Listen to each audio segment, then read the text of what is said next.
दोस्तों, पैसा कमाना और कामयाबी हासिल करना हर इंसान का सपना होता है। पर कामयाब होने के बाद अपने मूल्यों को भूल जाना या फिर अपनी विनम्रता खो देना उस इंसान को धनी तो बना सकती है पर महान नहीं बना सकती। जनवरी 2020 की एक घटना का जिक्र मैं करना चाहूँगा। उस दिन टाइकॉन मुंबई के स्टेज पे लेजेंडरी रतन टाटा जी को लाइफ टाइम अचीवमेंट अवार्ड से सम्मानित करने के लिए एक बुजुर्ग शख्स स्टेज पर आए और अवार्ड देने के बाद पूरी विनम्रता से झुककर उनका पैर छूकर आशीर्वाद लिए। वहाँ पर मौजूद सभी लोग स्तब्ध हो गए। वो बुजुर्ग शख्स कोई आम इंसान नहीं बल्कि father of Indian IT sector कहे जाने वाले इन्फोसिस के को फाउंडर नारायण मूर्ति जी थे। बड़े और महान व्यक्ति की पहचान उनकी विनम्रता और सादगी होती है जो उन्हें हर जगह सम्मान दिलाती है। लेकिन अक्सर ऊंचाई मिलते ही विनम्रता छूट जाती है और लोग सफलता के नशे में चूर होकर महान बनने की चाहत में इंसान बनना भी भूल जाते हैं।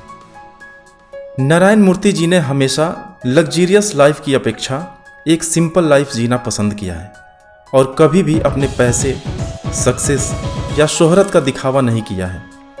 दोस्तों, उनकी ज़िंदगी से सीखने को बहुत कुछ है और अगर आप भी उनके नक्शे कदम पर चलकर कामयाबी हासिल करना चाहते हैं तो यह वीडियो आपके लिए काफ़ी उपयोगी साबित हो सकती है।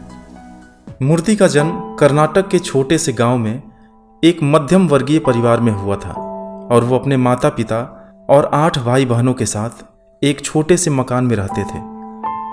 उनके पिता एक स्कूल में टीचर थे। मूर्ति को फिजिक्स और मैथ्स में बहुत इंटरेस्ट था और बचपन से ही वो आईआईटी जाने का सपना देखते थे। दरअसल आईआईटी के लिए उनका सिलेक्शन भी हुआ, लेकिन घर की आर्थिक स्थिति ठीक ना होने की वजह से वे आईआईटी में प्रवेश नहीं ले पाए और national institute of engineering Mysore से इलेक्ट्रिकल इंजीनियरिंग से ग्रेजुएशन करने के बाद आईआईटी कानपुर से उन्होंने मास्टर्स की डिग्री हासिल की। आईआईटी में पढ़े विद्यार्थियों को उत्कृष्ट माना जाता है। इस बात पर उन्होंने एक बार कहा था कि आपने किसी संस्थान से शिक्षा प्राप्त की हो, इससे कोई फर्क नहीं पड़ता। आप अपने कठिन परिश्रम से अपने पूरे जीवन को बदल सकते हैं। दोस्तों, नारायण मूर्ति ने अपने कैरियर की शुरुआत 800 रुपये पर मंथ से आईआईएम अहमदाबाद से की थी, जहां उन्हें पहली बार कंप्यूटर शेयरिंग पे काम करने का मौका मिला और बाद में अपनी खुद की एक कंपनी सॉफ्ट्रोनिक्स बनाई। हालांकि वो कंपनी फेल हो गई और फिर उन्होंने पटनी कंप्यूटर्स को as a general manager join कर लिया, जहां एक कॉमन फ्रेंड प्रसन्ना के माध्यम से उनकी मुलाकात सुधा से हुई, जो टेल्को में इंजीनियर थी, जिनसे बाद में उनकी शादी हो गई और उनके 2 बच्चे हैं, एक बेटा रोहन मूर्ति और एक बेटी अक्षता मूर्ति। आज की तारीख में सुधा मूर्ति का भी बहुत बड़ा नाम है।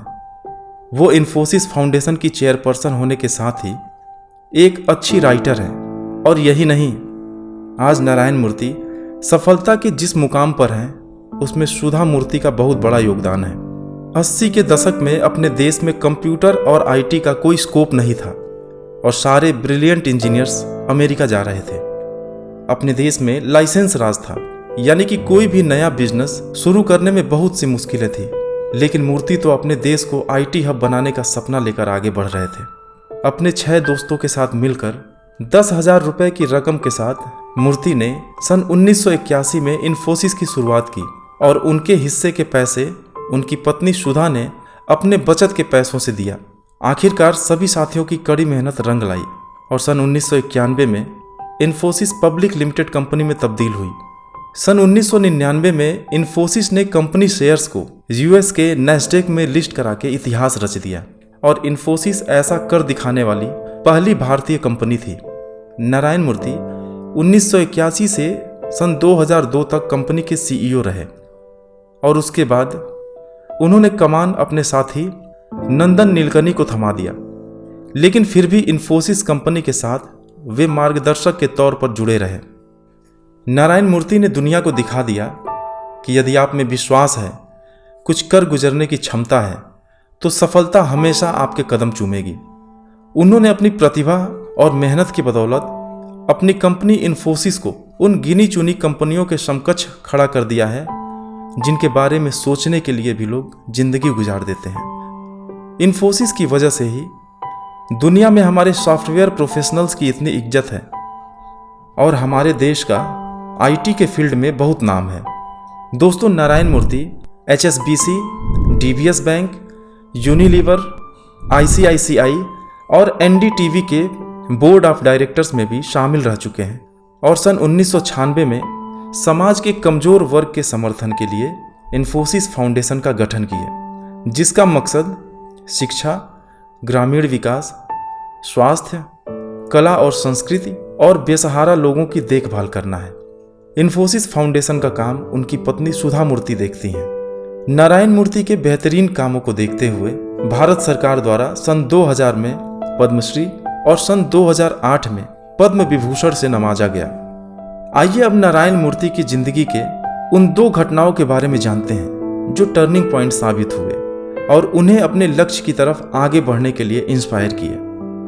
पहली घटना सन 1974 की है, जब मूर्ति बुल्गारिया में ट्रेन से जा रहे थे। एक लड़का और लड़की बैठे हुए थे। मूर्ति ने उनसे बात करने की कोशिश की। लड़के ने तो कोई प्रतिक्रिया नहीं दी, लेकिन लड़की ने फ्रेंच में जवाब दिया। चूंकि मूर्ति को फ्रेंच और रशियन भाषा भी आती थी, वो आपस में बुल्गारिया में लाइफ के बारे में बात करने लगे, जिससे लड़के ने परेशान होकर पुलिस बुला लिया और पुलिस ने 3 दिन तक भूखा प्यासा उन्हें जेल में रखा। यहीं से उनकी सोच बदल गई और भारत वापस आकर उन्होंने अपनी कंपनी के लिए काम करना शुरू कर दिया। दूसरी घटना सन 1989 की है, जब इन्फोसिस बहुत मुश्किल दौर से गुजर रही थी। उसी बीच कंपनी के को फाउंडर अशोक अरोड़ा ने भी उनका साथ छोड़ दिया और बाकी सहयोगी भी कंपनी के फ्यूचर को लेकर बहुत कॉन्फिडेंट नहीं थे। तब मूर्ति ने सबसे कहा, जो कंपनी छोड़ के जाना चाहता है वो जा सकता है, मैं कंपनी को आगे ले जाऊंगा। एक मल्टीनेशनल कंपनी के मालिक होने के बावजूद मूर्ति हमेशा इकोनॉमी क्लास में यात्रा करते हैं और यहाँ तक कि अपनी कार भी खुद ड्राइव करते हैं। अपनी पत्नी सुधा मूर्ति की तरह नारायण मूर्ति को भी किताबों से बहुत लगाव है।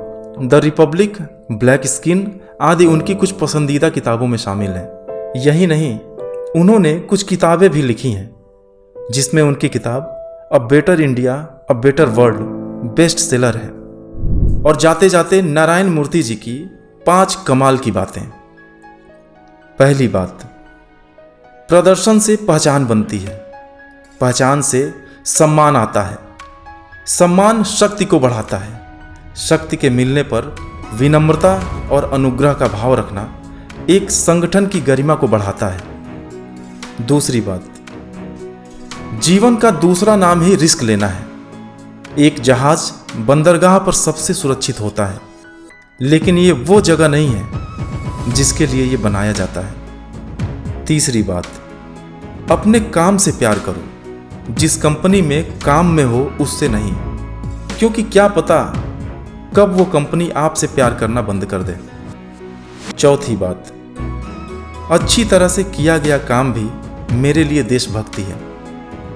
पांचवी बात, अपनी खोज जारी रखें। वैल्यूएबल एडवाइस कभी कभी एक अनएक्सपेक्टेड सोर्स से भी आ सकती है और कभी एक मौका सफलताओं के नए दरवाजे खोल सकती है।